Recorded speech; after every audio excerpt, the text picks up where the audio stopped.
على رسول الله وعلى آله وأصحابه ومن والاه. أشهد أن لا إله إلا الله وحده لا شريك له، وأشهد أن محمدا عبده ورسوله لا نبي بعده. اللهم صل وسلم وبارك على نبينا محمد وعلى آله وأصحابه ومن سار على نهجه إلى يوم الدين. أما بعد. إخواني وأخواتي في الله، أعزني الله وإياكم. Bersyukur kita pada Allah Subhanahu wa taala, di sore hari ini kita dapat berjumpa bainana wa bainakum, antara saya dengan antum sekalian. Ini berkat nikmat dari Allah Subhanahu wa taala, nikmat yang besar yang 4: iman, Islam, sehat, dan waktu luang atau kesempatan. Hanya 4 ini yang menjadi modal dalam rangka beribadah kepada Allah Azza wa Jalla. Termasuk diantaranya berkumpulnya kita di masjid yang mulia ini, di masjid yang semoga senantiasa Allah Subhanahu wa taala memberkahi, dan juga pertemuan kita mendapatkan barokah dari Allah Subhanahu wa taala. Ilmu yang kita pelajari pun bermanfaat fid dunya wal akhirah. Naam, jemaah sekalian, ikhwani wa akhwati fillah, a'azzani Allah wa iyyakum. Pembahasan kita di sore hari ini berkaitan dengan al-ikhtilaf dan bagaimana memahaminya dengan baik dan benar. Kenapa kita penting memahami ikhtilaf atau khilaf? Karena banyak dari saudara-saudara kita dari kaum muslimin, wabil khusus saudara-saudara kita yang sudah mengaji Al-Quran was sunnah ala manhajis salaf, pun mereka diantaranya masih keliru, masih kurang tepat di dalam memahami ikhtilaf.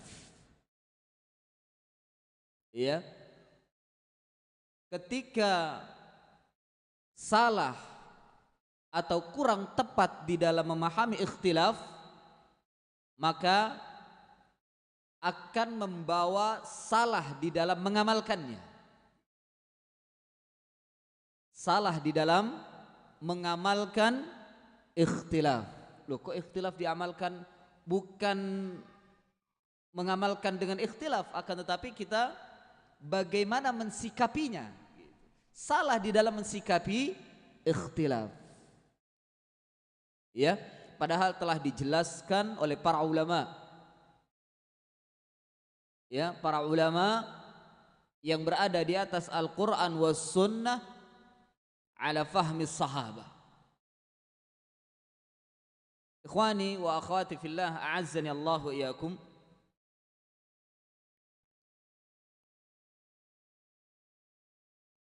Yang pertama, tentang pengertian ikhtilaf. Tentang pengertian ikhtilaf.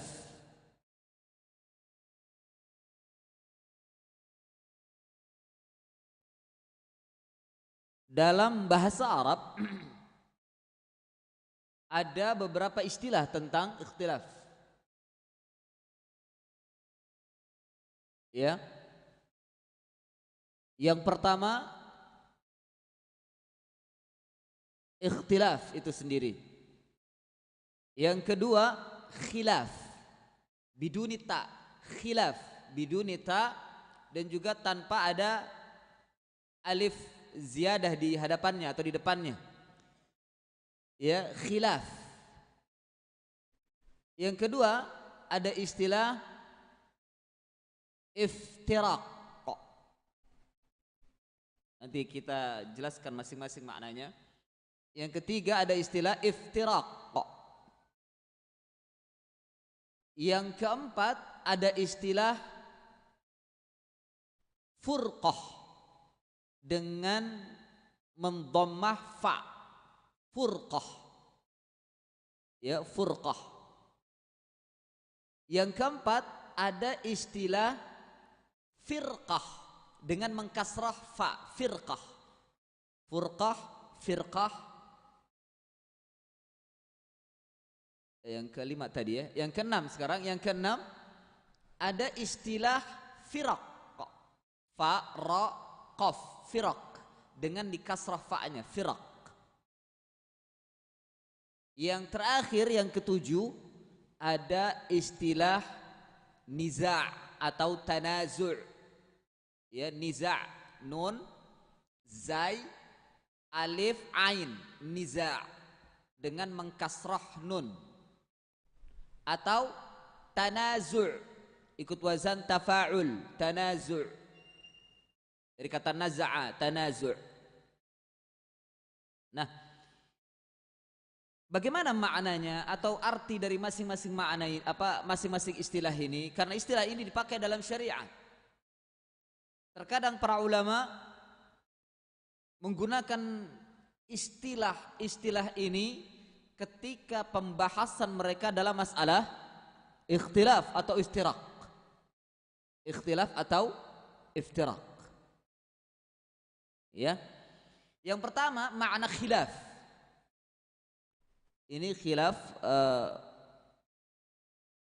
ada yang mengartikan seperti Al-Imam Asy-Syatibi rahimahullah, khilaf ini adalah perselisihan yang didasari dengan hawa.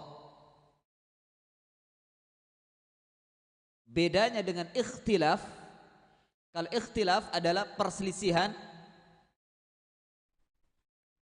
yang bersumber dari ijtihad.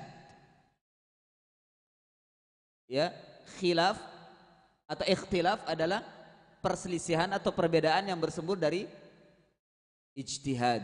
Namun pengertian ini atau pembedaan ini antara khilaf dengan ikhtilaf ini banyak yang mensikapi bahwa perbedaan ini tidak ada dasarnya, artinya tidak disumberkan dari sanad atau tidak ada pengertian tersebut datang dari ulama-ulama terdahulu. Ya, datang dari ulama-ulama terdahulu. Makanya pendapat Al-Imam Asy-Syatibi ini dinetralkan, kalau kita tidak mau mengatakan itu dibantah, dinetralkan oleh Syekh Dr. Abdul Karim Zaidan. Dan beliau berpendapat, Syekh Dr. Abdul Karim Zaidan ini berpendapat bahwa makna khilaf dengan ikhtilaf sama. Hanya perbedaan huruf saja. Intinya sama. Ya, intinya sama. Justru yang ada perbedaan adalah antara ikhtilaf dengan iftiraq. Itu ada perbedaan. Ya, ikhtilaf dengan iftiraq. Ya. Apa perbedaannya? Justru perbedaannya apa yang disebutkan oleh Imam Asy-Syatibi tadi. Kalau ikhtilaf adalah perselisihan atau perbedaan yang bersumber dari ijtihad. Sementara iftiraq adalah perbedaan atau perselisihan yang bersumber dari hawa nafsu atau ra'yu, ya, atau ra'yu, tentunya ra'yu yang tidak sahih, ya. Ini namanya iftiraq. Ya, saya ulangi. Justru yang ada perbedaan adalah antara ikhtilaf dengan iftiraq. Ikhtilaf adalah sebagaimana yang didefinisikan oleh Imam Asy-Syatibi dalam kitabnya Al-I'tisam, ya, Al-I'tisam, ada juga dalam kitab yang lain Al-Muwafaqat, kitab beliau yang lain Al-Muwafaqat Imam Asy-Syatibi, bahwa ikhtilaf itu adalah perbedaan atau perselisihan yang bersumber dari ijtihad. Itu ikhtilaf. Sementara iftiraq adalah perbedaan atau perselisihan yang bersumber dari hawa nafsu atau ra'yu. Karena biasanya ranahnya itu masuk ke dalam masalah usul atau i'tiqad. Itu iftiraq. Ya. Naam. Sekarang istilah firqah, furqah dan firaq. Ya. Kalau firqah ini artinya kelompok atau sekte. Firqah itu adalah kelompok atau golongan yang berada di atas satu aliran atau keyakinan. Apa yang disebut dengan, kalau kita mau kasih sama dengan sekte kalau dalam bahasa Indonesianya, itu firqah. Itu firqah. Makanya perbedaan antara ahlu sunnah dengan syiah bukan ikhtilaf, tapi apa? Iftiraq. Salah kalau dikatakan ikhtilaf biasa seperti perbedaan antara madhab saja. La, tidak. Antara syiah dengan sunnah, dengan ahlu sunnah adalah iftiraq.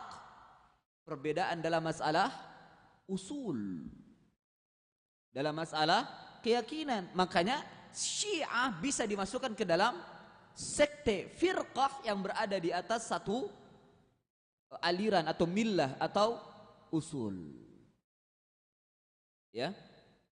Loh, kalau begitu ahlu sunnah juga gitu dong, masuk dalam makna sekte. Naam, tapi sekte yang sahih. Karena satu golongan, karena ahlu sunnah juga adalah satu golongan yang berada di atas millah, ya, yang berada di atas usul. Tapi millah dan usulnya yang berada di atas kebenaran, yang mengikuti jejak Rasulullah SAW dan para sahabatnya. Makanya dikatakan na'am firqah ahlussunnah itu, tapi firqatun najiyah. Dikatakan firqah, tapi firqatun najiyah. Firqah yang selamat. Firqah yang selamat dari perpecahan umat. Ya. Nah, ini firqah, makna firqah. Adapun furqah itu ya masdar dari farqa, yafriqu furqatan atau furqanan, pembeda. Furqah itu berbeda atau ya membeda atau berbeda. Masdar furqah itu secara bahasa. Furqah. Adapun iftiraq tadi sudah diberikan pengertiannya. Ketika kita ingin membedakan dengan ikhtilaf, yaitu iftiraq adalah berpecah atau berselisih yang bersumber dari hawa nafsu atau ra'yu. Sementara firaq, fa, ra, qaf, firaq, ini bentuk jamak dari firqah. Firaq adalah bentuk jamak dari firqah. Ya, kalau kita maknakan dalam bahasa Indonesia artinya adalah kelompok-kelompok atau beberapa kelompok atau golongan. Itu firaq. Ya, firaq itu bentuk jamak atau dikatakan jamak taksir, ya. Jamak taksir dari firqah. Jamak taksir dari firqah. Ya, kenapa antum duduk menyandar di sana? Tidak bernilaikah majelis kita ini sehingga antum bersandar di belakang? Minal adab, taqaddam, maju ke depan, jangan bersandar. Ilmu antum gak ada yang sandarin nanti. Naam.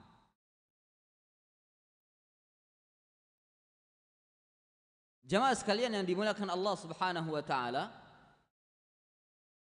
Kemudian yang terakhir, niza'. Makna niza'. Kenapa saya maksudkan ke dalam pengertian ini? Karena di sana Allah Subhanahu wa taala berfirman, dan firman Allah ini dijadikan usul oleh para ulama untuk sebagai solusi. Solusi dari semua permasalahan yang diikhtilafkan, yang diperselisihkan. Ingat firman Allah Subhanahu wa taala, "Fa in tanaza'tum fi syai'in farudduhu ila Allahi war rasuli in kuntum tu'minuna billahi wal yawmil akhir dzalika khairun wa ahsanu ta'wila." Lihat kalimatnya, fa in tanaza'tum. Kalau di tasrif, tanaza'a yatanaza'u tanazu'an. Asal katanya apa? Naza'a yanza'u. Naza'a itu artinya mencabut. La yanzi'uhu, tidak akan dicabut, itu naza'a. Tapi sudah ditambah ta, niza' atau tanazu', ini maknanya berselisih. Ya, berselisih yang dicabut atau yang diambil dari dalil, itu tanazu'. Ya. Naam, ini pengertian daripada perbedaan atau perselisihan.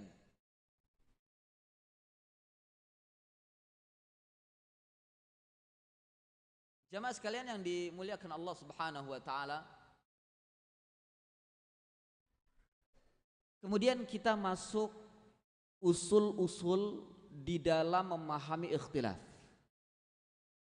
Ini harus semuanya memahami. Harus kita mengetahuinya. Karena banyak kaum muslimin yang tidak mengetahui ini. Sehingga mereka terjebak ke dalam dua golongan. Yang ketiganya yang benar. Dua golongan. Golongan pertama, dia ifrat, melampaui batas di dalam memahami ikhtilaf. Apa akibatnya ketika dia melampaui batas dalam masalah ikhtilaf? Melampaui batas dalam masalah ikhtilaf, akibatnya dia berhujjah dengan ikhtilaf. Bagaimana berhujjah dengan ikhtilaf? Berhujjah dengan ikhtilaf begini contohnya, umpama terjadi perbedaan, bahkan perbedaan yang sangat sengit sekali, sudah menjurus kepada usul. Tapi dia membiarkan perbedaan itu, tidak ada amar ma'ruf nahi mungkar, tidak ada niat untuk dikembalikan kepada yang hak. Dengan alasan apa? Ah sudahlah, nggak usah dipermasalahkan, ini kan masalah khilafiyah. Ah, ini ifrat, berlebihan. Ini masalah khilaf, tidak perlu diingkari. Masya Allah. Padahal permasalahannya sudah ada solusi, sudah ada kata pemutus. Bahkan permasalahan-permasalahan yang prinsip dibiarkan dan tidak ada amar ma'ruf nahi munkar di sana. Nah, ini ifrat dalam masalah khilaf dan berhujjah dengan ikhtilaf. Ya, seperti tentang bank syariah sekarang itu. Sebagian mereka riba itu dianggap ikhtilaf. Ini kan berlebihan, berhujjah dengan ikhtilaf. Ya. Atau masalah-masalah yang lain. Ya. Yang contoh juga permasalahan musik. Permasalahan musik. Nah, di sana ada ulama yang menghalalkan. Siapa di antaranya? Ada yang ingat? Hah? Ahsan Ibnu Hazm. Terlepas dari kesalahan beliau di dalam memahami hadis atau di dalam mengkoreksi hadis. Ya. Nah, dianggap oleh orang-orang yang berlebihan tentang masalah khilaf ini atau ikhtilaf ini, dianggap ini kan mesti permasalahan ikhtilaf, permasalahan khilafiyah, udahlah gak usah dipermasalahan, gak usah dipermasalahkan. Yang seperti ini gulu di dalam memahami ikhtilaf. Ya. Kemudian yang kedua, kelompok yang kedua yang tafrid. Apa tafrid? Meremehkan atau tidak terlalu berlebihan di dalam masalah ikhtilaf sehingga dalam amar ma'ruf nahi mungkar tidak melihat dari permasalahan itu. Ketika ada permasalahan yang bertentangan dengan pendapatnya, segera diingkari, padahal permasalahan tersebut adalah permasalahan yang diikhtilafkan oleh para ulama. Ya. Yang diikhtilafkan artinya tidak ada ingkar dalam masalah ijtihadiyah. Masuk ke dalam ranah ijtihad, dia ingkari permasalahan itu. Sehingga terjadi fitnah. Terjadi fitnah bainan nas, di antara manusia. Ya, di antara manusia. Ya, seperti contoh dalam masalah sholat saja ya. Antara bangun dari i'tidal, bersedekap dengan tidak bersedekap. Dianggap permasalahan ini permasalahan yang prinsip sehingga orang yang bersedekap diingkari habis-habisan. Bahkan hujahnya nggak tanggung-tanggung dengan ulama kibar yang berpendapat bahwa bersedekap dalam atau ba'da i'tidal itu adalah bid'ah, diingkari habis-habisan. Masya Allah. Akhirnya terjadi fitnah. Tidak saling tegur, tidak saling mengimami atau memakmumi. Subhanallah. Atau juga dalam masalah turun sujud, antara lutut dulu dengan tangan terlebih dahulu, diingkari habis-habisan. Bahwasanya turun kaki dulu tuh kayak onta dan seterusnya. Atau sebaliknya, orang yang turun tangan dulu mengatakan itulah ya kayak onta. Akhirnya berantem mereka. Ya, ini tafrid. Tidak mengerti tentang masalah ijtihadiyah. Tidak mengerti tentang masalah ikhtilaf. Akhirnya apa? Fitnah di antara mereka. Bukan hanya dua orang, celakanya yang mereka bertengkar ini mengundang yang lainnya dan membisikkan dengan bisikan-bisikan fitnah. Akhirnya terjadi kelompok perpecahan antara mereka hanya karena masalah ijtihadiyah. Dan ini terjadi ya ikhwah, terjadi. Ini kelompok yang seperti ini yang berbahaya. Orang-orang atau kaum muslimin atau saudara-saudara kita yang seperti ini yang berbahaya, yang tidak memahami tentang permasalahan khilaf. Ya. Nah, di antara usul yang harus kita pahami, yang pertama,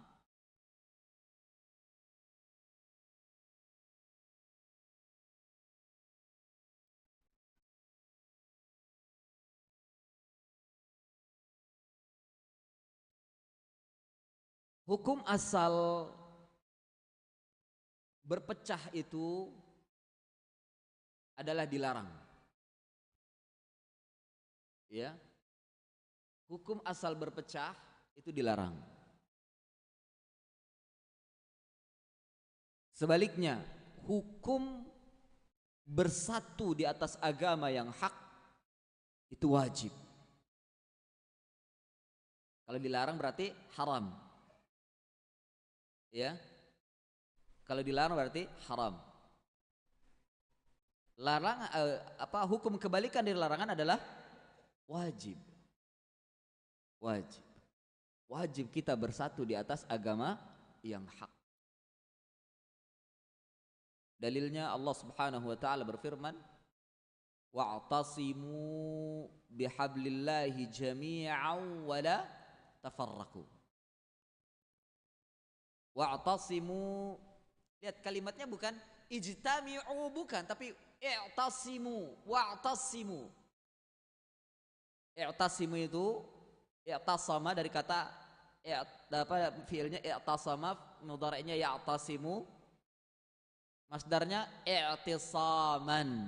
Apa arti i'tisam? Berpegang. Berpegang. Allah tidak memerintahkan untuk ijtami'u, meskipun itu juga bagian daripada lafaz untuk bersatu.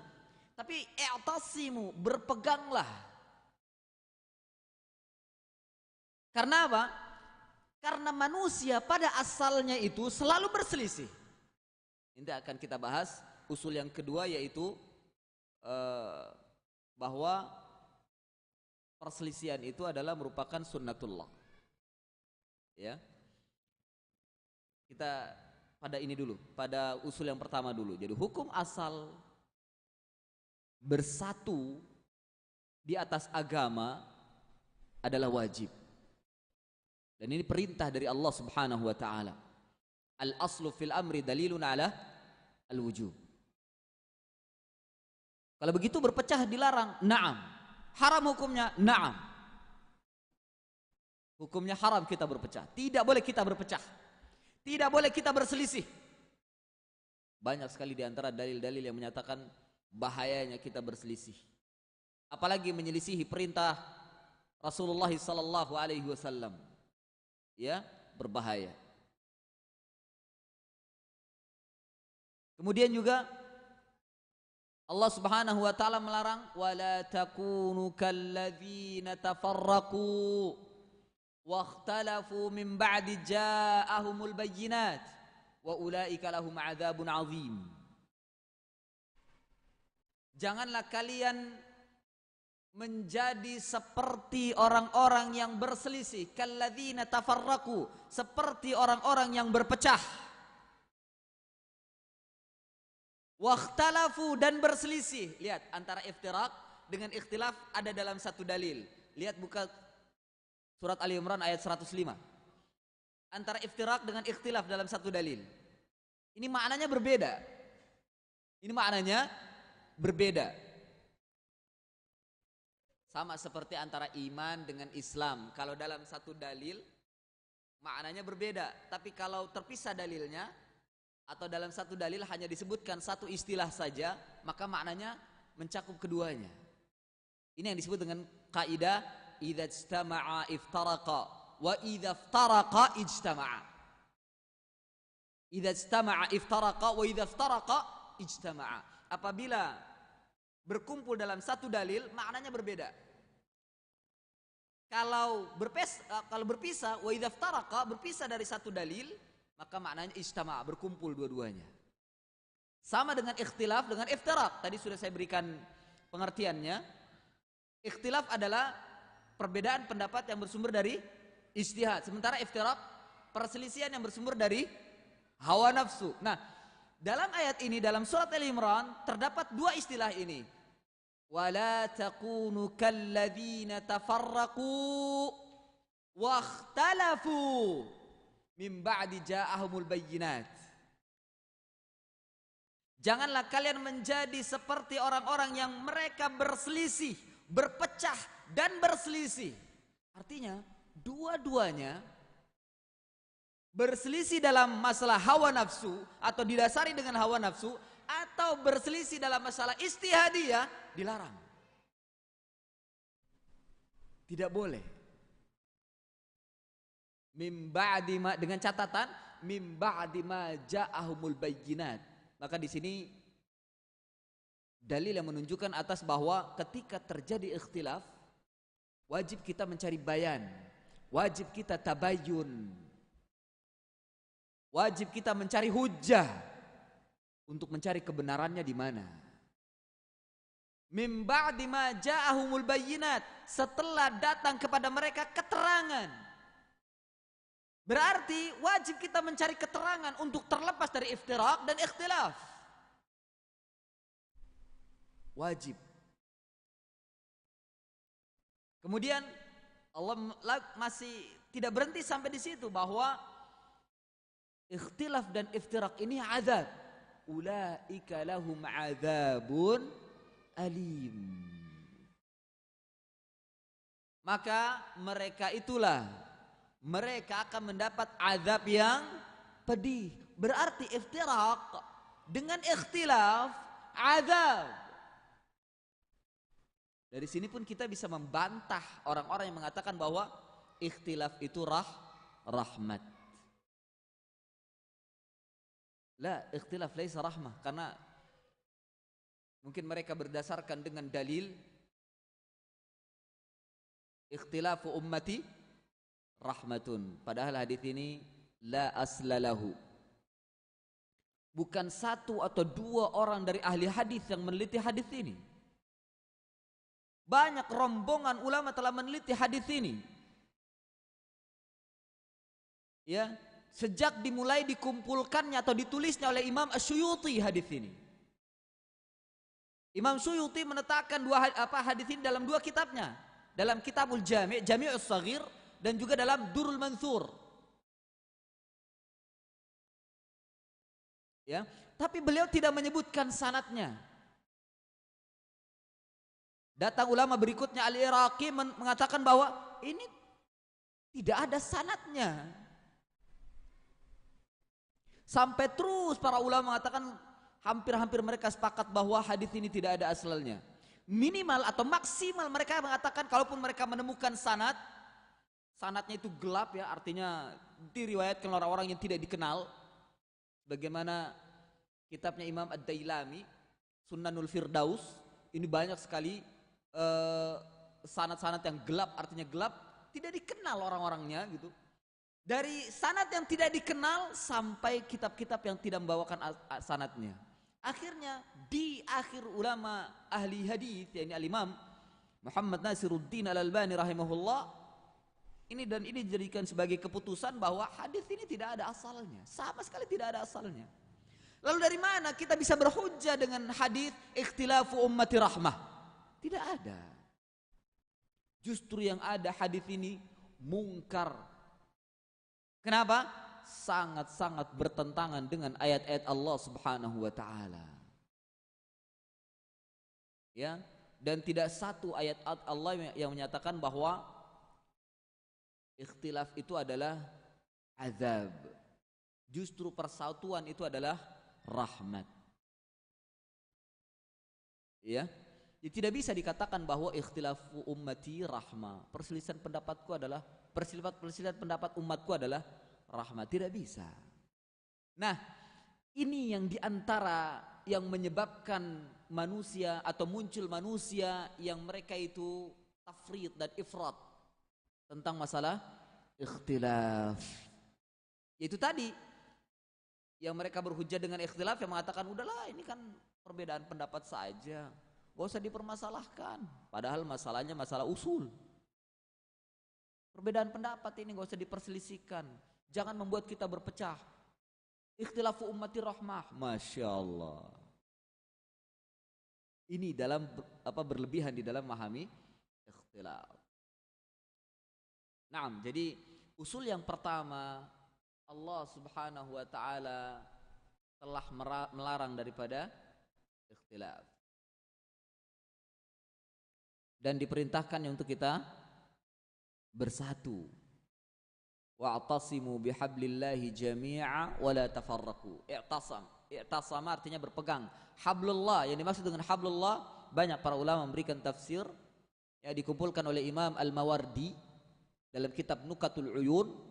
Pendapat-pendapat mereka, ada 5 pendapat tentang masalah hablullah. Ya, bisa dirujuk dalam kitab Nukatul Uyun. Di antaranya yang dimaksud dengan hablullah adalah yang pertama Al-Quran, yang kedua Al-Islam, yang ketiga Siratal Mustaqim, ya, yang keempat Dinul Haq, yang kelima Al-Quran dan Sunnah. Ya. Kira-kira tafsiran tersebut saling bertentangan tidak? Tidak, bahkan saling mengisi. Ini akan masuk ke dalam macam-macam ikhtilaf. Ini masuk ke dalam ikhtilafut tanawwu' fil ibarah atau fit tafsir. Berbeda para ulama di dalam tanawwu', bermacam-macam tafsir, namun saling mengisi, saling melengkapi antara satu dengan yang lainnya. Nah, berpegang teguh dengan Al-Quran. Berpeganglah kalian dengan Al-Quran. Karena apa? Al-Quran ini bisa lepas. Yang kedua, berpegang teguh dengan Islam. Karena apa? Islam disinyalir oleh Nabi, bahkan Allah dan Rasulnya akan berpecah. Jangan sampai Anda lalai keluar dari Islam. Berpegang teguh dengan siratal mustaqim. Pelajari mana siratal mustaqim itu. Jangan sampai keluar dari jalannya. Karena apabila keluar dari jalannya, maka dia masuk ke dalam subul, iftirak, berpecah. Dan seterusnya dan seterusnya. Wa'tasimu bihablillahi jami'a, semuanya. Wala tafarraqu, sekaligus dalam ayat tersebut perintah untuk tidak boleh kita berpecah. Tidak boleh kita berpecah. Kemudian yang kedua, kalau tadi hukum asal bersatu itu adalah wajib karena perintah dari Allah Subhanahu wa taala. Namun yang kedua mesti dipahami bahwa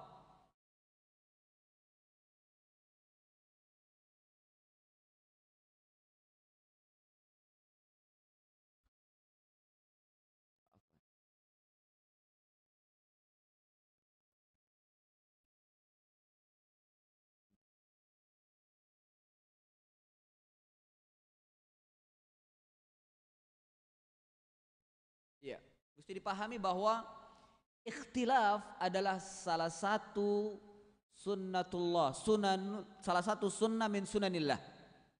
Sunanun min sunanillah, salah satu sunnatullah. Artinya apa? Sebuah keniscayaan terjadinya perbedaan, perselisihan, perpecahan di kalangan umat manusia. Tidak bisa dihindari.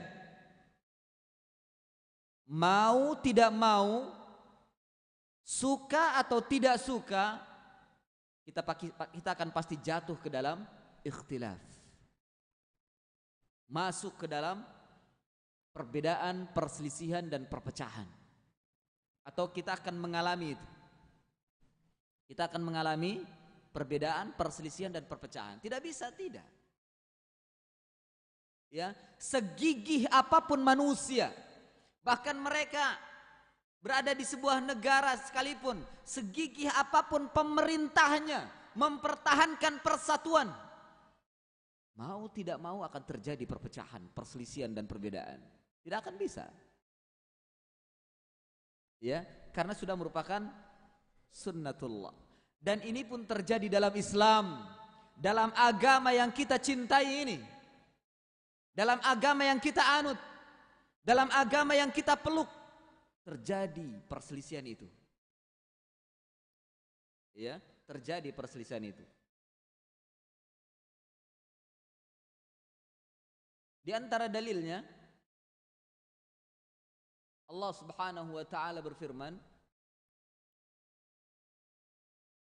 dalam surat Al-Baqarah ayat 213, Allah Subhanahu wa taala berfirman, "Kanan nasu ummatan wahidah, faba'atsallahu an-nabiyyina mubashshirina wa mundzirina wa anzala ma'ahumul kitaba bil haqqi liyahkuma bainan nasi fima ikhtalafu fihi wa ma ikhtalafa fihi illa alladhina utuhu min ba'di ma ja'athumul bayyinat baghyan bainahum fahadallahu alladhina amanu lima ikhtulifu fihi minal haqqi bi'idhnih bi'idhnillahi yahdi man yasha'u ila siratim mustaqim." Atau kama qala, ya bisa dilihat dalam surat Al-Baqarah ayat 213. Allah Subhanahu wa taala berfirman, "Kanan nasu ummatan wahidah." Konon manusia dahulu itu umat yang satu.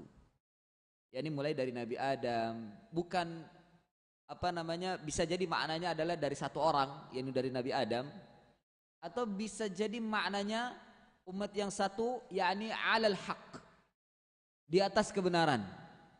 Bahkan di sana para ulama dinukil oleh Imam Al-Mawardi dan juga dinukil oleh Imam Ibnu Katsir, bahkan ada yang memahami bahwa mereka satu di atas kekufuran, Satu di atas kekufuran.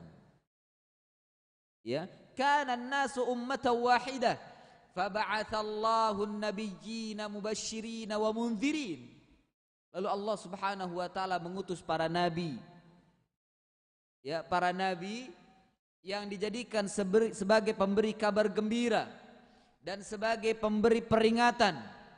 Wa anzala ma'ahumul kitaba bil haqq, dan diturunkan kepada mereka, yakni kepada para nabi bersama mereka itu Alkitab yang membawa kebenaran, Alkitab yang diiringi dengan kebenaran, diiringi dengan penjelasan yang benar, dijadikan sebagai takaran, timbangan untuk menjadi kata pemutus antara mereka yang sedang berselisih. Liyahkuma bainan nasi fi makhtalafu fihi, untuk menghukumi apa yang terjadi di antara manusia pada apa yang mereka perselisihkan. Wa makhtalafa fihi illa alladzina utuhu min ba'di ma ja'atuhumul bayyinat. Dan tidaklah yang berselisih di dalamnya, yang berselisih tentang masalah kebenaran, atau yang berselisih mereka dari umat yang satu tadi itu yang berpecah, setelah datang kepada mereka keterangan, setelah datang kepada mereka petunjuk dari Allah Subhanahu wa taala. Apa sebabnya? Baghyan bainahum. Ya, mereka berselisih disebabkan karena baghi, kezaliman, karena masalah dunia, hubbus syuhra, mencintai ketenaran, mencintai keterkenalan, bahkan sombong, merasa dirinya ingin berada di atas dan seterusnya. Baghyan bainahum, tidak mau menerima kebenaran, merendahkan manusia dan seterusnya. Baghyan bainahum. Fahadallahu alladhina amanu, lalu Allah Subhanahu wa taala memberikan hidayah kepada orang-orang yang beriman. Limakhtalafu fihi, pada apa-apa yang mereka berselisih di dalamnya. Minal haqqi biiznillah, dari kebenaran dengan izin Allah Subhanahu wa taala. Allah Subhanahu wa taala yahdi may yasha'u ila siratim mustaqim, memberikan petunjuk kepada siapa saja yang dikehendakinya kepada jalan yang lurus, yakni kepada kebenaran. Ikhwani fillah, a'azzani Allahu iyyakum. Ini diantara dalil. Kemudian dalil yang kedua yang menunjukkan bahwa ikhtilaf atau ikhtiraq atau ya perbedaan, perselisihan dan perpecahan ini adalah merupakan sunnatullah, seperti dalam firman Allah Subhanahu wa taala surat Hud ayat 118 dan 119. Allah Subhanahu wa taala berfirman, walau syaa rabbuka laja'alan nasa ummatan wahidah wala yazaluna mukhtalifin illa man rahima rabbuk walidzalika khalaqahum wa tammat kalimatu rabbika la'amla'anna jahannama minal jinnati wan nasi ajma'in. Lihat, Allah menyatakan walau syaa rabbuka, kalau seandainya Tuhanmu menghendaki, la ja'alan nasa ummatan wahidah, sungguh Allah Subhanahu wa taala akan menjadikan manusia umat yang satu. Ya, ummatan wahidah, umat yang satu. Bagi Allah mudah untuk menyatukan umat ini, mudah. Kalau Allah menghendaki untuk bersatu umat ini mudah, gampang. Tidak ada yang sulit bagi Allah. Akan tetapi apa? Wala yazaluna mukhtalifin. Akan tetapi Allah Subhanahu wa taala membiarkan sehingga senantiasa manusia itu berselisih. Berarti apa? Sudah sunnatullah. Sudah sunnatullah, perselisihan itu terjadi. Ya. Kecuali lihat, illa man rahima rabbuk, kecuali siapa saja yang dirahmati oleh Tuhan kalian, oleh Tuhanmu, yakni oleh Allah Azza wa Jalla. Jelas sekali ayat ini bertentangan dengan hadis yang dhaif tadi, atau hadis yang tidak ada asalnya tadi. Ikhtilafu ummati rahmatun. Allah menyatakan illa man rahima rabbuk, kecuali orang-orang yang dirahmati Tuhanmu. Artinya orang-orang yang dirahmati oleh Allah Subhanahu wa taala, mereka tidak terjebak ke dalam ikhtilaf. Mereka tidak terjebak ke dalam perpecahan. Untuk menunjukkan bahwa berarti ikhtilaf itu bukan rahmat Allah. Berselisih itu bukan rahmat Allah. Ya. Karena Allah menyatakan illa man rahima rabbuk, kecuali siapa saja yang diberikan rahmat oleh Tuhanmu. Orang yang diberikan rahmat oleh Tuhanmu, oleh Allah Subhanahu wa taala, selain mereka terhindar dari perpecahan, dia mendapatkan hidayah. Dia akan mendapatkan hidayah kepada jalan yang lurus. Mendapatkan sebuah golongan yang selamat dari perpecahan.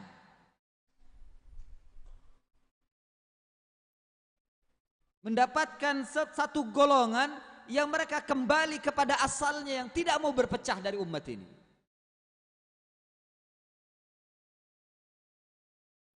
Ya. Naam. Ini menunjukkan bahwa ikhtilaf umat ini adalah sudah merupakan sunnatullah.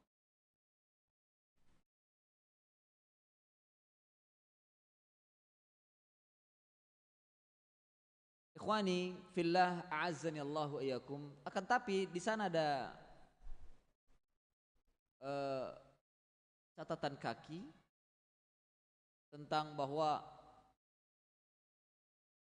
bila ikhtilaf itu adalah merupakan sunnatullah, ya, sudah sebuah keniscayaan akan terjadi perbedaan atau perselisihan pendapat atau perselisihan atau perpecahan di kalangan manusia, ya.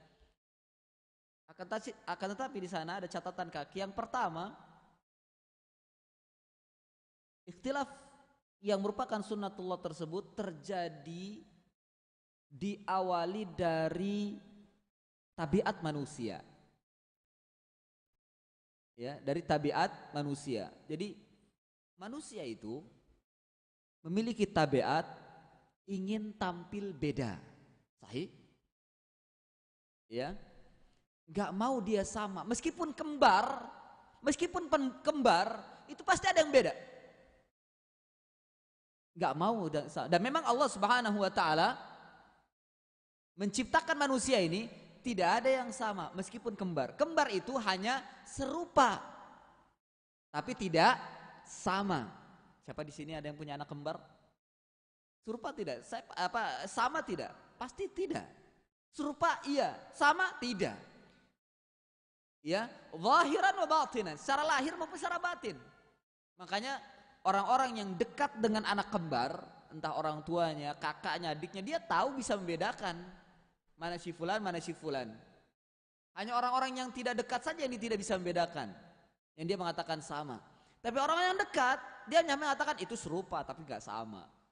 Tentu tidak sama. Dari sisi tabiat dan sifat saja tidak sama. Gak sama. Ya, tidak sama. Nah, tabiat manusia itu berbeda-beda. Dan Allah yang menciptakan itu. Allah yang menciptakan tabiat manusia yang berbeda-beda.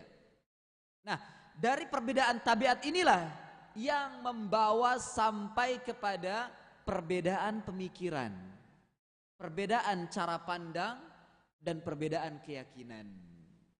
Meskipun satu keluarga, meskipun satu ibu, satu bapak, ya, sehingga tidak bisa dihindari, atau sebuah sunnah kauniyah, perbedaan itu pasti terjadi, atau perselisihan itu pasti terjadi, disebabkan karena perbedaan tabiat. Ya, kita kan sama, satu bapak, satu ibu. Siapa? Nabi Adam. Naam. Jangankan antum, anak yang pertama atau awal-awal yang dilahirkan oleh istri Adam, yaitu Hawa, itu sudah terjadi perbedaan. Bahkan perselisihan yang sangat dahsyat, sampai saling membunuh antara mereka, antara satu dengan yang lainnya. Enggak sama. Tidak sama karena perbedaan tabiat. Perbedaan tabiat. Ya, ini yang dikatakan oleh Syekh Dr. Abdul Karim Zaidan. Di antara penyebab mengapa perbedaan perselisihan itu terjadi dan sudah merupakan sunnatullah karena Allah menciptakan manusia berbeda-beda. Baik secara fisik maupun secara batin, baik lahir maupun batin berbeda-beda. Sehingga membawa kepada perbedaan pemikiran, pemahaman, keyakinan dan seterusnya. Itu yang membuat mereka berselisih. Yang kedua, di antara catatan kenapa sunnatullah, perbedaan dari sunnatullah, yakni oleh karena itu ikhtilaf ada sesuatu yang pasti terjadi dengan izin Allah, adalah sesuatu yang terjadi dengan izin Allah. Meskipun sunnah kauniyah sudah merupakan sunnatullah, sudah merupakan keniscayaan pasti akan terjadi, akan tapi tetap terjadinya dengan izin Allah.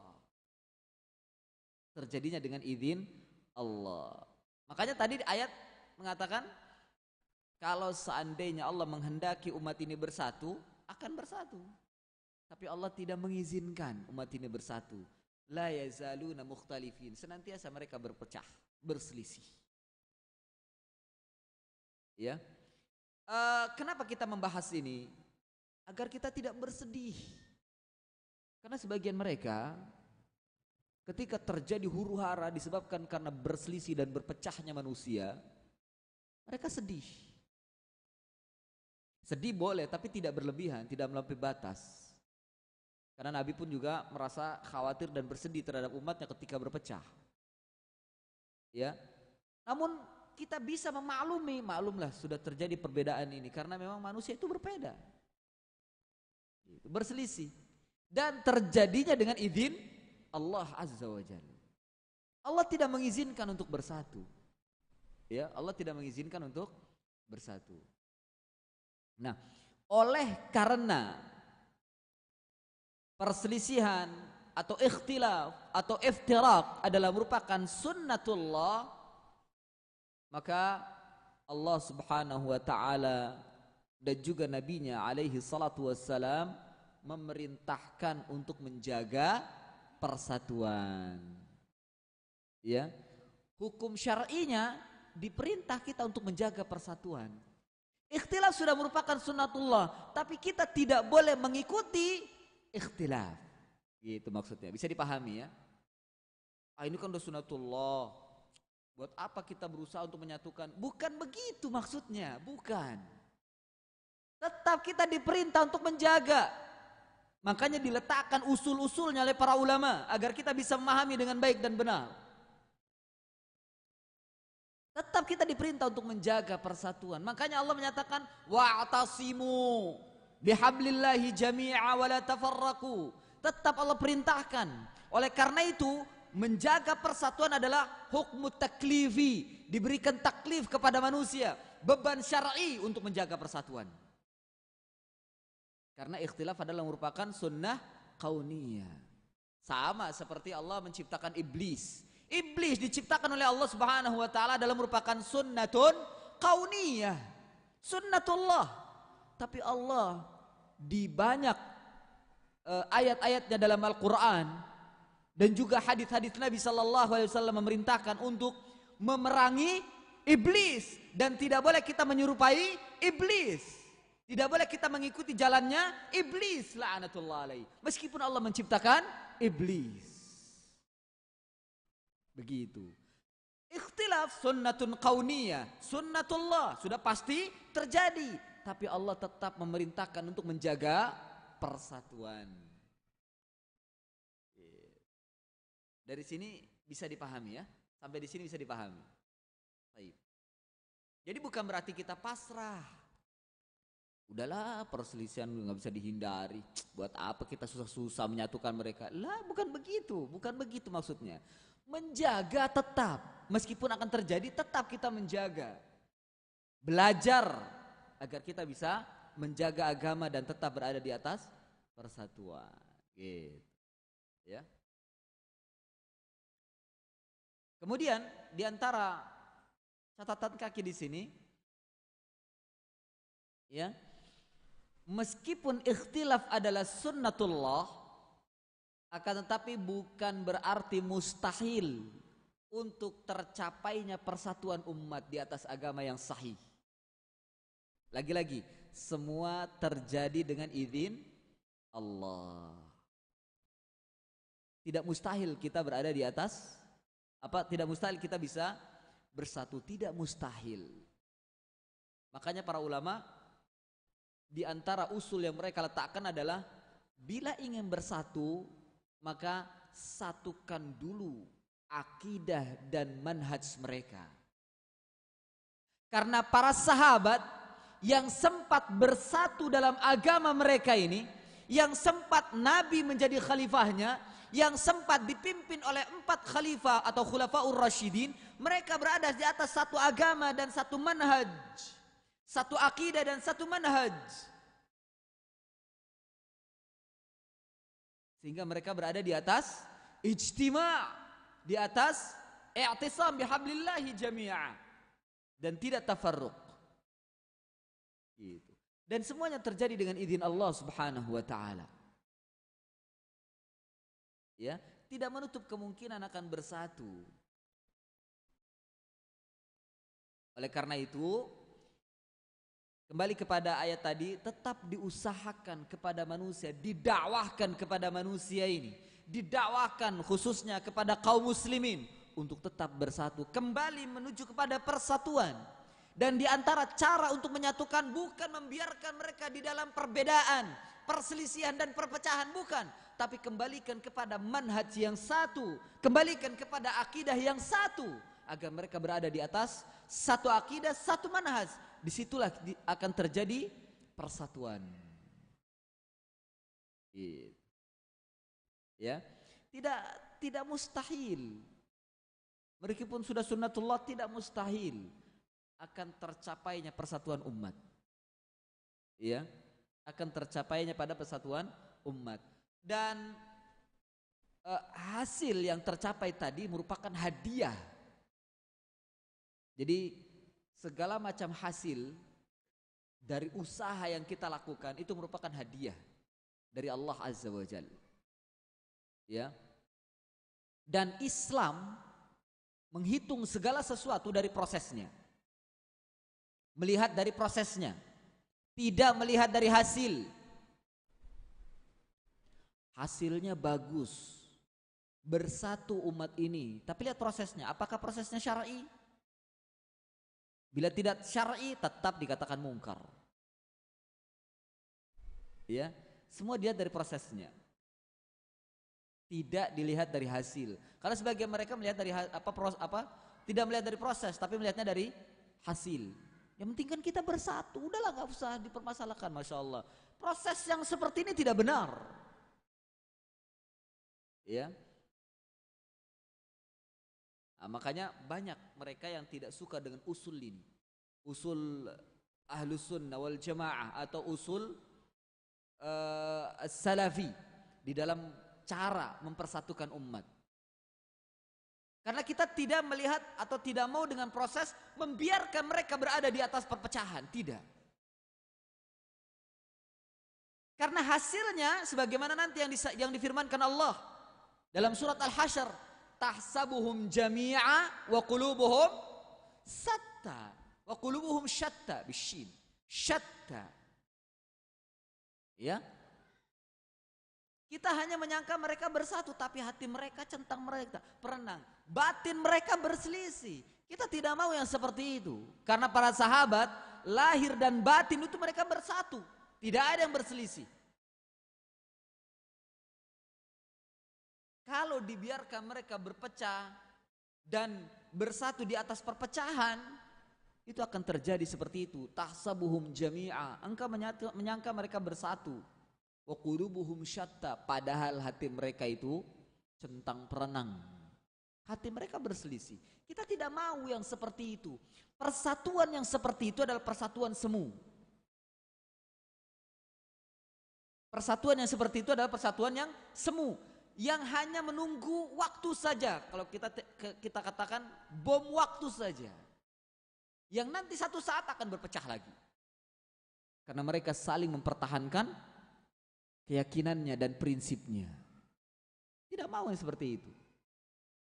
Tapi kalau seandainya kita sudah berusaha dengan baik dan benar sesuai dengan tuntunan Al-Quran dan Sunnah, tapi belum berhasil, berarti Allah belum kasih hadiah.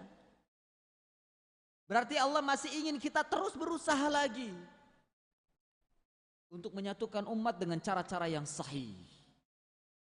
Gitu. Ya, jadi persatuan itu sebenarnya hadiah dari usaha kita atau proses kita yang benar. Kalau belum, berarti Allah belum memberikan hadiah itu. Kita diperintah untuk berusaha lagi. Ya. Kemudian tadi sudah disebutkan di antara catatan kaki dari ikhtilaf ini adalah merupakan sunnatullah. Yang berikutnya, menjaga persatuan dan mencegah perpecahan adalah termasuk taklifun syar'i. Menjaga persatuan dan mencegah perpecahan adalah termasuk taklifun syar'iyyun. Apa taklif?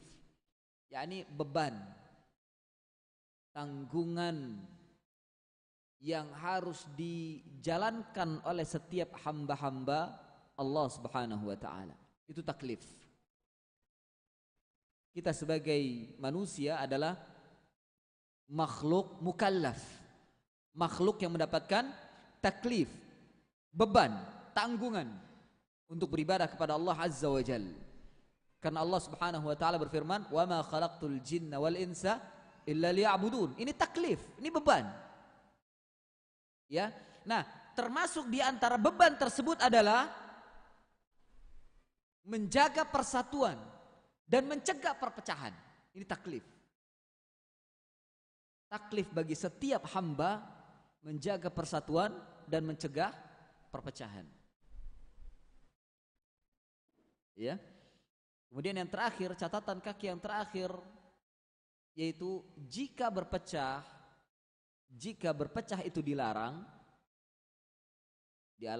dalam syariat, maksudnya dilarang dalam agama, berarti perpecahan dalam Islam adalah tercela. Perpecahan, perbedaan, perselisihan dalam Islam itu tercela. Lalu bagaimana bisa dikatakan rahmat? Apakah kita akan mengatakan sesuatu yang tercela itu rahmat? Tidak mungkin. Ya, tidak mungkin. Naam. Ikhwani fillah, a'azzani Allah wa iyyakum. Kemudian selanjutnya,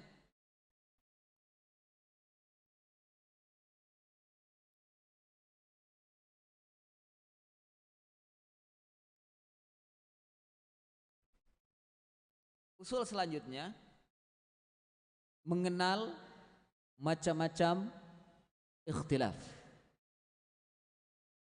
Wajib seorang muslim mengenal macam-macam ikhtilaf agar bisa mensikapi ikhtilaf tersebut dengan baik dan benar. Agar bisa mensikapi ikhtilaf tersebut dengan baik dan benar. Macam-macam ikhtilaf yang pertama, ikhtilaf ditinjau dari jenisnya. Ikhtilaf ditinjau dari jenisnya. Ikhtilaf bin nazari ila jinsihi atau aqsamihi. Yang pertama, ikhtilafut tanawwu'. Tadi yang sudah saya contohkan, ikhtilafut tanawwu'. Ikhtilafu bermacam-macam. Dan kebanyakan ikhtilafut tanawwu' ini jatuhnya pada tafsir Al-Quran yang dikemukakan oleh para ulama ahli tafsir. Terkadang dalam mengungkapkan tafsir sebuah istilah dalam Al-Quran berbeda-beda. Ini ikhtilafut tanawwu' yang terkadang tidak saling bertentangan. Ya, tidak saling bertentangan, bahkan mereka saling mengisi, menyempurnakan antara satu dengan yang lain. Ya, makna tanawu apa? Dari kata nawwa'a yunawwi'u tanawwu'an, macam ya. Jadi ikhtilaf macam-macam gitu ya. Kemudian yang kedua, ikhtilaf ditinjau dari jenisnya, yaitu ikhtilafut tadad. Ikhtilafut tadad. Tadad artinya bertentangan, ikhtilaf yang bertentangan, bertolak belakang, itu tadad namanya.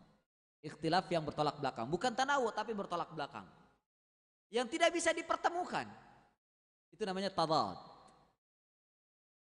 Dan ini kedua ikhtilaf ini, tanawu dan tadad, masuk ke dalam ranah usul, juga masuk ke dalam ranah furu' atau fikih ijtihadi.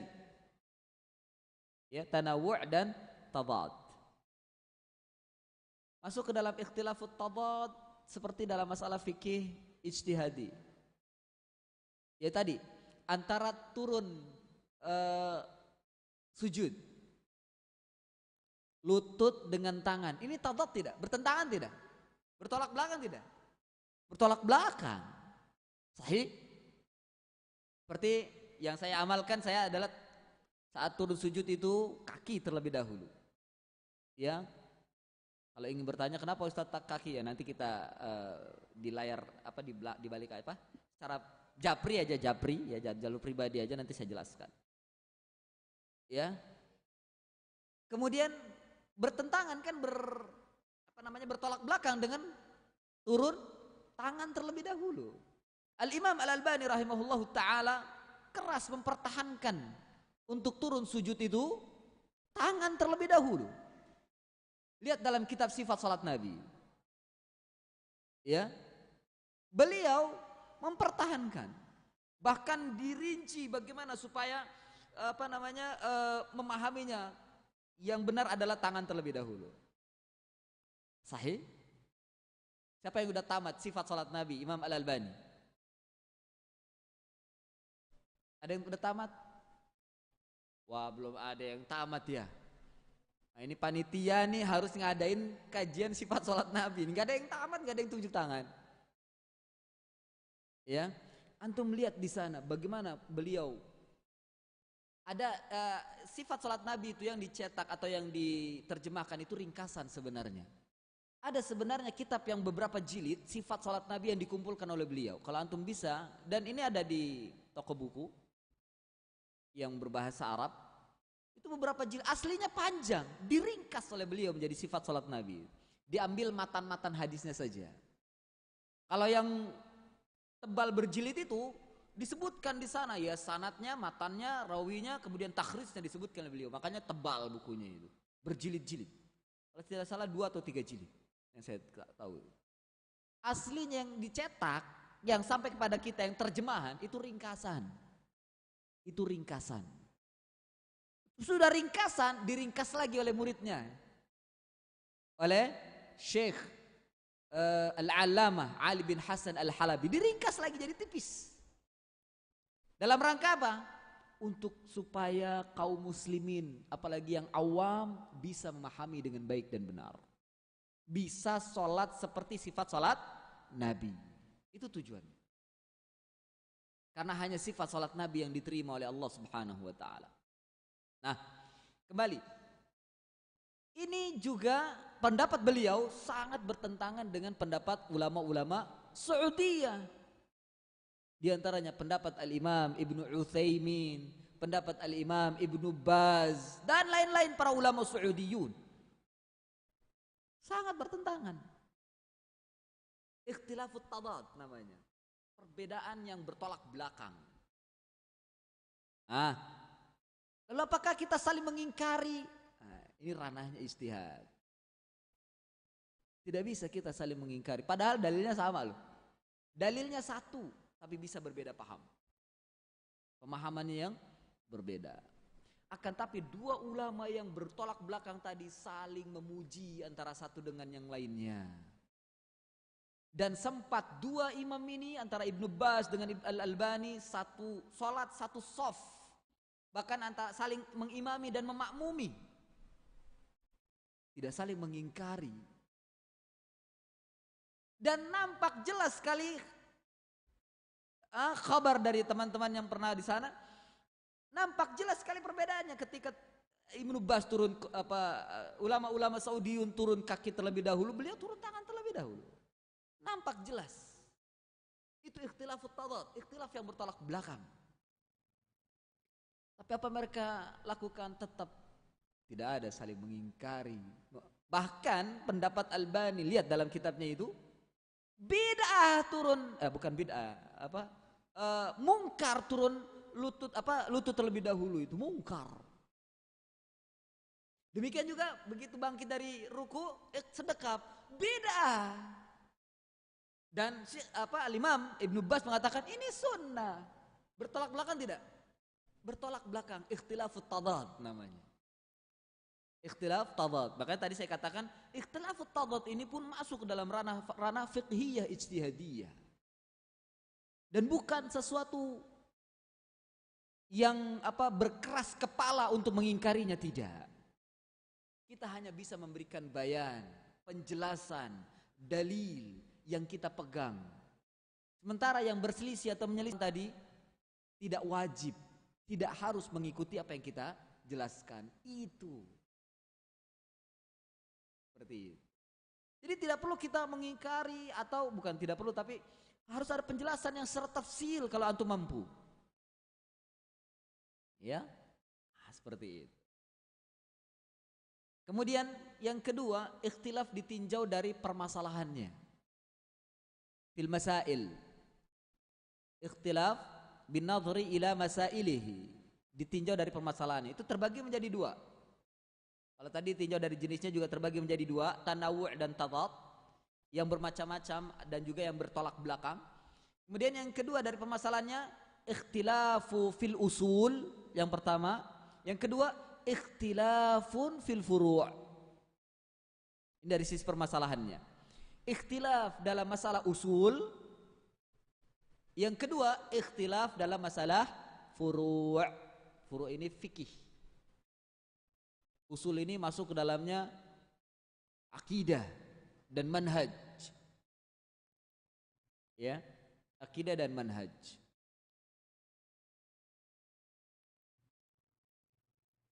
Nah, ikhtilaf dalam masalah usul ini yang terkadang terjadi iftirak, perpecahan, yang tidak bisa disatukan antara satu dengan yang lainnya. Tidak bisa kita saling membiarkan antara satu dengan yang lainnya. Kalau bahasa kita, tidak bisa kita toleransi di dalamnya, itu bahasa kita. Ya, karena dalam masalah usul, seperti antara Ahlus Sunnah dengan Syiah, itu dalam masalah usul. Ahlus Sunnah dengan Khawarij, itu masalah usul. Ahlus Sunnah dengan Mu'tazilah, itu masalah usul, ikhtilaf usul. Ahlus Sunnah dengan Asy'ariyah, Ahlus Sunnah dengan Sufiyah, masalah usul yang tidak bisa disatukan. Makanya terkadang kita menjelaskan dengan penjelasan yang tegas, kalau tidak mau dikatakan keras, sehingga kita tidak mungkin bersatu antara satu dengan yang lainnya, dengan mereka itu. Dan tidak bisa membiarkan antara satu dengan yang lainnya. Harus ada penjelasan yang hak, karena dalam masalah usul ada yang hak, ada yang batil. Dalam perbedaan masalah usul, perselisihan dalam masalah usul ada yang hak, ada yang batil. Ya, ada yang hak, ada yang batil. Yang hak harus dijelaskan, yang batil harus ditinggalkan. Harus diperangi, harus dihilangkan. Ya, demikian. Jadi permasalahan usul juga masuk ke dalam permasalahan manhaj. Tidak bisa kita membiarkan, tidak bisa kita berjalan bergandengan, bersatu dengan membiarkan itu, tidak bisa. Makanya batil bila ada seorang yang mengatakan, wah, ikhtilaf atau perbedaan antara Sunni dengan Syiah itu hanya perbedaan mazhab saja, seperti antara Imam Malik dengan Syafi'i. La, hayhat, sangat jauh sekali, sangat jauh. Tidak seperti itu permasalahannya. Itu sangat menggampangkan dan meremehkan tentang masalah khilaf antara mereka. Itu yang disebut dengan tafrid, meremehkan ikhtilaf antara Sunnah dengan Syiah. Demikian juga antara Khawarij dan Mu'tazilah. Tidak. Itu bukan permasalahan yang remeh. Ya. Kemudian masih ditinjau dari permasalahan ditinjau dari sisi permasalahannya. Yang kedua, ikhtilaful furu'. Ikhtilaf dalam masalah furu'. Ini dalam masalah fiqhiyah, ijtihadiyah. Fiqhiyah, ijtihadiyah. Nah, ikhtilaf inilah yang diperlukan tafsil, perincian. Kapan kita bisa mengingkari, kapan kita tidak mungkin atau tidak bisa mengingkari atau tidak ada ingkar di dalamnya. Ya. Ini masalah furu'. Furu' itu cabang. Ya, seperti tentang masalah furu' itu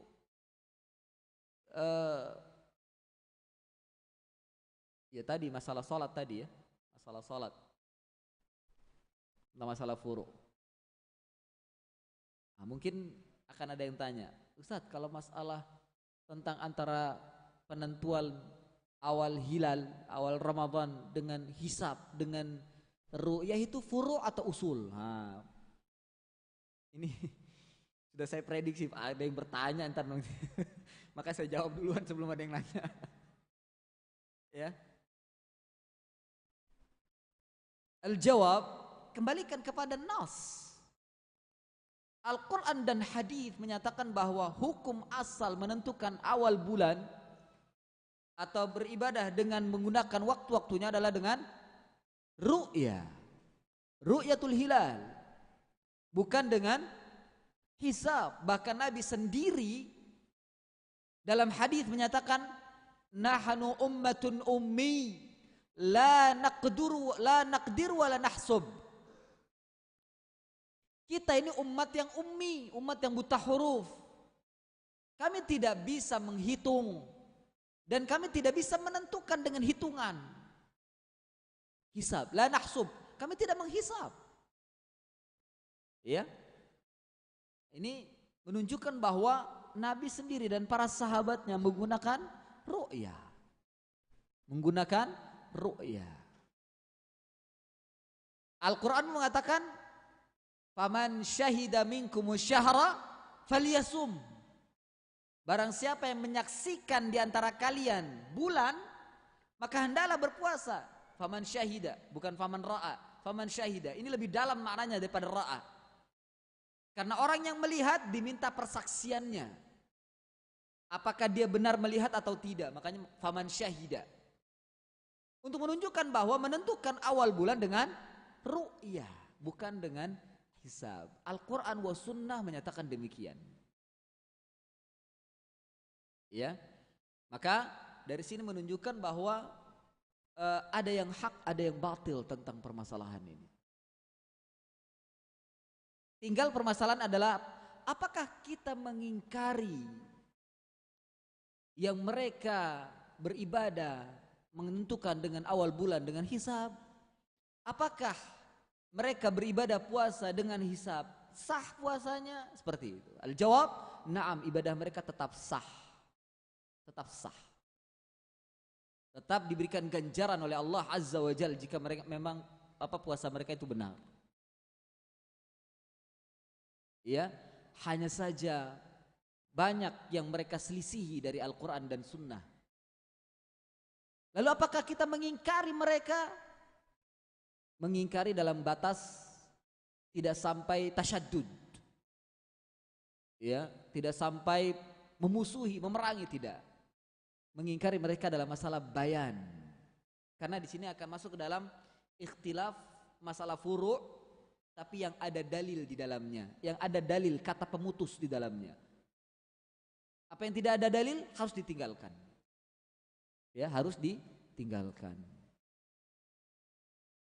Ya, demikian. Lalu apakah kita keluarkan mereka dari daerah Ahlus Sunnah? Tidak. Ya, dari daerah Ahlus Sunnah saja tidak, apalagi dari daerah Islam. Tidak. Tidak kita keluarkan mereka dari daerah Ahlus Sunnah yang mereka berpuasa dengan hisab. Ya.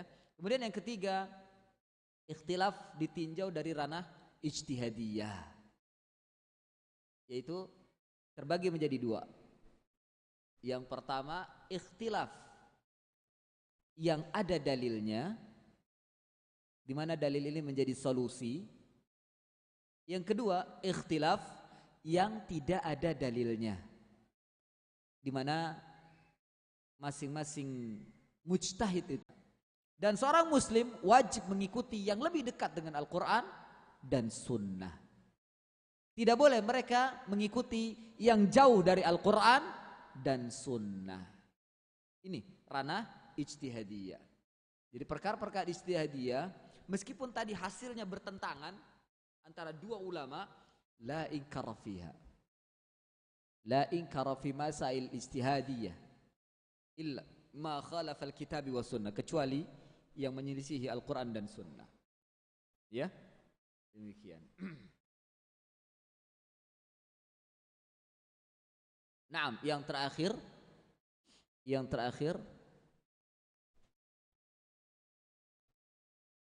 bagaimana solusi dari ikhtilaf? Solusi dari ikhtilaf kembali kepada Al-Quran dan Sunnah dengan pemahaman sahabat atau dengan pemahaman orang-orang yang terbaik dari umat ini, dari 3 generasi yang terbaik dari umat ini. Orang-orang dari 3 generasi yang terbaik dari umat ini yang belum berselisih. Ya.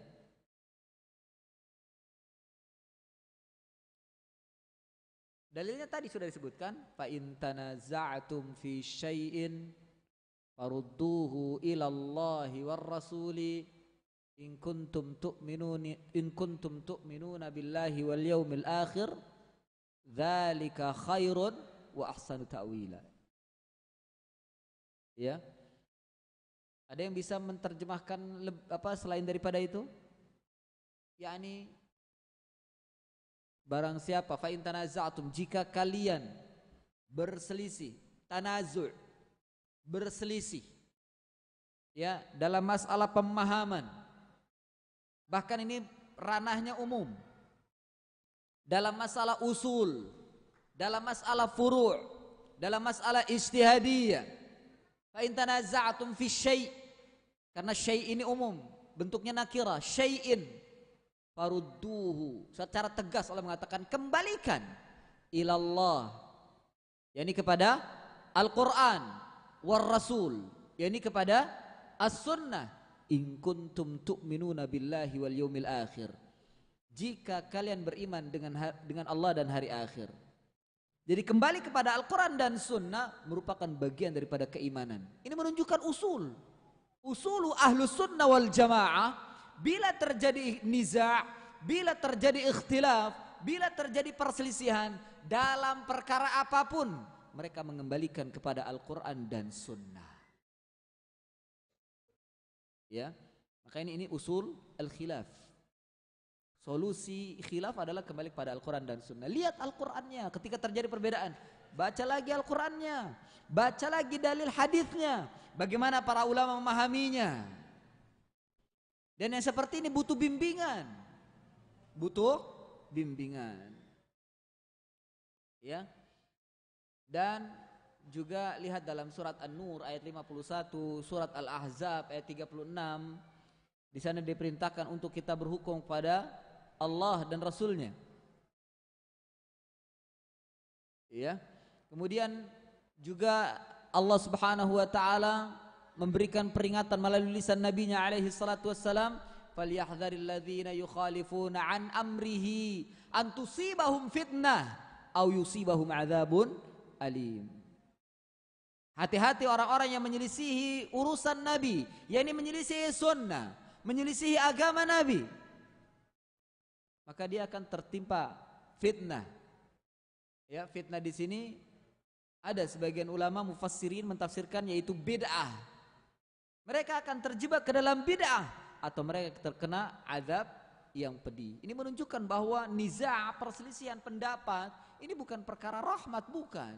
Karena konsekuensinya akan buruk dan akan mendatangkan azab dari Allah Subhanahu wa taala.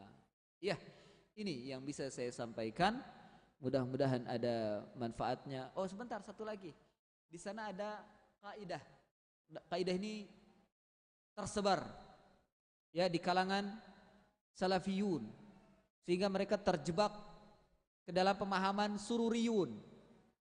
Ini usul sururi. Karena mereka ada yang tidak paham apa sih sururi.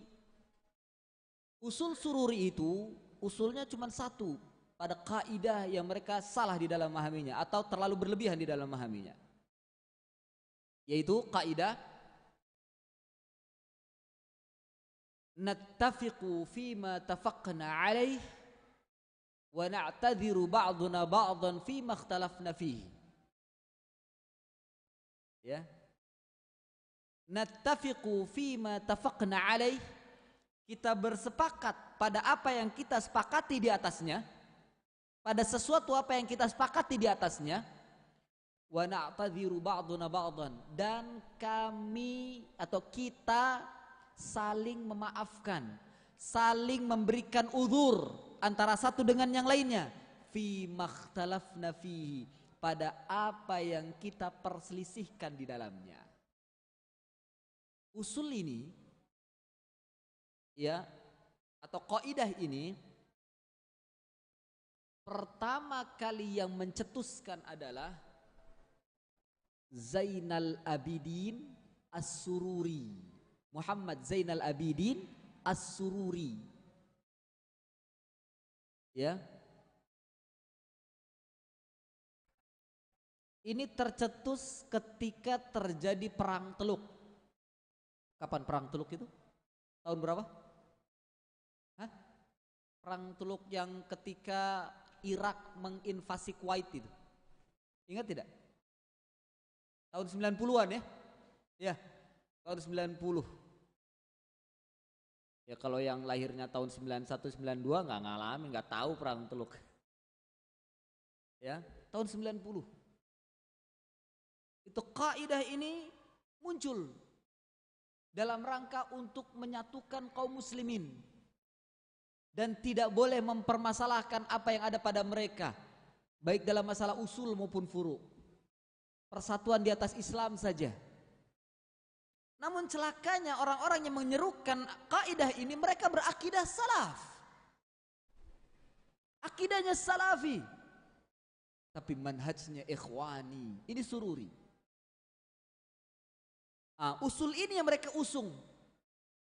Usul ini yang mereka usung. Ya, digembar-gemborkan. Akhirnya mereka bergabung, Khawarij bergabung dengan mereka, Mu'tazilah bergabung dengan mereka, Asy'ariyah, Sufiyah digabung, bahkan jamaah tabligh pun masuk ke dalamnya. Udahlah, yang penting kan kita Islam, gak usah dipermasalahkan. Bawa kaidah itu, nattafiqu fima tafaqna wa na'tadhiru ba'duna ba'dan fima ikhtalafna, katanya gitu. Udah kan, agama kita satu, Islam, kiblat kita kan satu, Ka'bah. Nabi kita satu, Nabi Muhammad. Syahadat juga kita satu, la ilaha illallah Muhammad Rasulullah, dan seterusnya. Fima tafaqna, kita sepakat, sudah, nggak usah kita perselisihkan. Apa yang kita perselisihkan, udahlah, nggak usah dipermasalahkan, kita saling maafkan saja. Itu yang diusung. Masuk ke ranah usul, masuk ke ranah manhaj, masuk ke ranah akidah. Akhirnya hancur. Muncul terjadilah apa yang disebutkan dalam Al-Quran tadi, tahsabuhum jami'a wa qulubuhum syatta.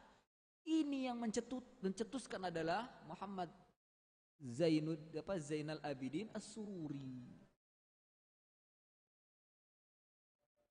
Ya, jadi hakikat sururi itu, kalau mau tahu sururi, karena sebagian mereka nanya, Ustaz, sururi apa sih? Antum ngaji dulu yang banyak, ngaji dulu yang dalam, datang ke asatid yang benar. Tapi hakikatnya di situ saja. Hakikatnya dia mengusung usul tadi, nattafiqu fi ma tafaqna wa na'tadhiru ba'duna ba'dan fi ma ikhtalafna. Ketika muncul ini ditanggapi oleh para ulama banyak sekali. Ada yang pro, ada yang kontra. Termasuk diantaranya membantah habis-habisan adalah Syekh Rabi' bin Hadi Al-Madkhali, bantah habis-habisan, didukung oleh Syekhul Imam Muqbil bin Hadi Al-Wadi'i di Yaman, ya, dan seterusnya dan seterusnya. Juga difatwakan oleh Syekh Abdul Aziz bin Baz, kaidah ini jika dipahami secara mutlak itu batil. Tapi kalau dipahami secara muqayyad, artinya dimasukkan ke dalam ranah ijtihadiyah, fahada khair wal haq. Gitu. Jadi tidak dipahami secara mutlak. Jadi Syekh Abdul Aziz bin Baz tidak membuang dan juga tidak memahami secara mutlak kaidah itu. Karena sebagian mereka membuang secara mudah, enggak usah pakai kaidah itu, dibuang, dinafikan. Bahkan dikatakan itu kaidah bid'ah katanya begitu. Al-Imam Abdul Aziz bin Baz mengatakan ini kaidah bila dipahami secara benar, ya, tidak dipahami secara mutlak, maka ini hak. Tapi kalau dipahami secara mutlak, masuk ke dalam ranah usul, ini batil. Itu maksudnya. Ya, bisa dipahami sampai di sini? Naam. Sampai di sini kajian kita, mudah-mudahan ada manfaatnya. Bila ada soal dipersilahkan.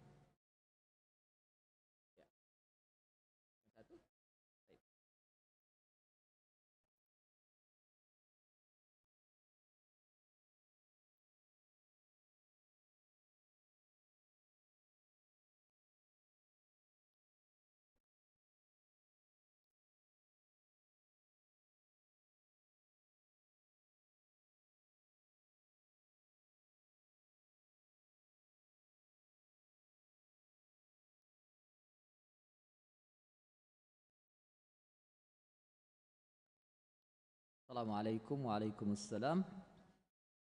Pak Ustadz, mohon nasihatnya. Di lingkungan kami tinggal ada figur seorang guru. Terlihat secara zahirnya sunnah. Akan tetapi setelah mengetahui profilnya guru tersebut aktif di medsos, ya, sering mencela ustadz-ustadz senior, membuat kajian tertutup, mengarahkan para jamaahnya untuk fanatik buta terhadap suatu mazhab tertentu, Syafi'iyah, sehingga jamaah menjadi bingung dan tidak enak bila tidak duduk di majelisnya. Pertanyaannya, boleh tidak duduk di majelisnya? Syukran. Al-jawab, tidak boleh. Syukran. Khalas? Ya, demikian kajian kita. Wassallallahu ala nabiyyina Muhammadin wa ala alihi wa sahbihi wa barik wa sallam. Subhanakallahumma wa bihamdik, asyhadu an la ilaha illa anta astaghfiruka wa atubu ilaik, wa akhiru da'wana anil hamdulillahi rabbil alamin.